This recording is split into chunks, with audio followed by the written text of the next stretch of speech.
Sealdah main north শাখায় 3 দিন train চলাচল অনিয়মিত থাকবে। শিয়ালদার এই শাখায় শীঘ্রই 12 কামরার লোকাল ট্রেন পরিষেবা শুরু হবে। রেলযাত্রায় রোজকার ভিড়কে সামাল দিতে বহুদিন আগেই এমন উদ্যোগ নেওয়া হয়েছিল।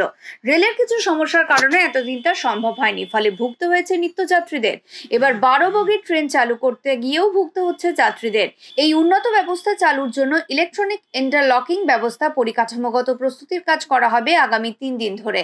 সে কারণে আগামী 7, 8 ও 9 জুন শুক্রবার, শনিবার ও রবিবার এই 3 দিন শিয়ালদাহের ওই 2 শাখায় ট্রেন চলাচল নিয়ন্ত্রণ করা হবে। 1 থেকে 5 নম্বর প্ল্যাটফর্মে ট্রেন চলাচল বন্ধ থাকবে। বুধবার শিয়ালদাহের ডিভিশনাল রেলওয়ে ম্যানেজার দীপক নিগম জানান, এই কাজের জন্য কোনো ট্রেন বাতিল করা হবে না, তবে ট্রেন চলাচলের সময়ের ব্যবধান বাড়বে।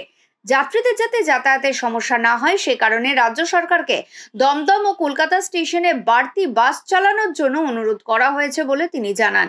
শিয়ালদহ দক্ষিণ আগেই 12 কামরা লোকাল ট্রেন চলে। মেন ও নর্থ শাখায় 12 কামরা লোকাল ট্রেন চালানোর জন্য শিয়ালদহ প্ল্যাটফর্মের দৈর্ঘ্য বাড়িয়েছে রেল কর্তৃপক্ষ। এখন সিগন্যালিং ব্যবস্থা, ওভারহেড তার ও ট্র্যাক পয়েন্টে কাজ চলবে ওই 3 দিন। ডিআরএম জানান, শিয়ালদহ 21টি প্ল্যাটফর্মের মধ্যে 16টি প্ল্যাটফর্ম চালু থাকবে। 1 থেকে 5 নম্বর প্ল্যাটফর্ম বন্ধ রেখে কাজ চলবে। ট্রেন চলাচল নিয়ন্ত্রণ করা হবে। 806টি ট্রেনের মধ্যে 147টি ট্রেন শিয়ালদহের বদলে মূলত দমদম জংশন ও দমদম ক্যান্টনমেন্ট স্টেশন পর্যন্ত আসবে ও সেখান থেকে ছাড়বে। এছাড়াও শিয়ালদা লালগোলা প্যাসেঞ্জার, শিয়ালদা আজমের এক্সপ্রেস, হাটেবাজারে এক্সপ্রেস, বালুরঘাট এক্সপ্রেস ও শিয়ালদা আসানসোল সুপারফাস্ট এক্সপ্রেস শিয়ালদার পরিবর্তে কলকাতা স্টেশন থেকে ছাড়বে ও ঢুকবে। শিয়ালদাহে যে সময় ট্রেনটি ছাড়তো, কলকাতা স্টেশন থেকে একই সময় ছাড়বে ওই ট্রেনগুলি।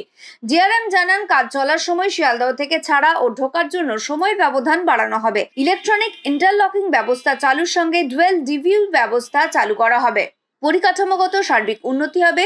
এর প্রথম পর্যায়ে শিয়ালদহ স্টেশন ভবনের প্রান্তে প্ল্যাটফর্মের দৈর্ঘ্য বাড়ানো হয়েছিল।